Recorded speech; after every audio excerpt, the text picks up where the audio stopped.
Hagna nga mag-regulate sa paggamit sang gadgets sang kabataan ginaduso sa kamara. Si Zen Kilantang sa may nagaratsada nga balita.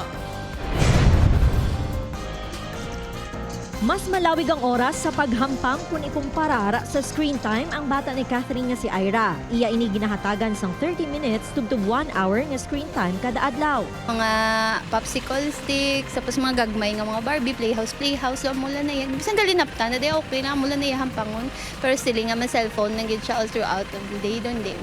Ginaduso subong sa kamera ang hagna nga limitahan ang paggamit sang gadgets sang kabataan. Lakip sa ginaduso ang cellphone ban sa nag-edad 0 tubtub 2 years old. Isa ka oras kada adlaw ang screen time kun sa 2 tubtub 5 ka tuig. Apang dapat ginabantayan sang guardian. Sa 6 tubtub 12 anyos, 2 ka oras lang dapat kag may bantay man. Sa pagtuon sang Council for the Welfare of Children sang UNICEF sang 2016, 43.8% sa mga bata nga Pinoy nga 13 tubtub 18 anyos ang naka-eksperyensya sang cyberviolence. Suwestyon sang pila ka health expert, dapat istriktuhan kag limitahan ang oras sa paggamit sang gadgets bangod nakaapekto man ini sa pagtuon sang bata. Kaangot sini ginaduso sang Department of Health nga kinahanglan mayara sang madamo nga offline physical activities o kon exercise nga hindi magnubo sa isa ka oras ang mga estudyante.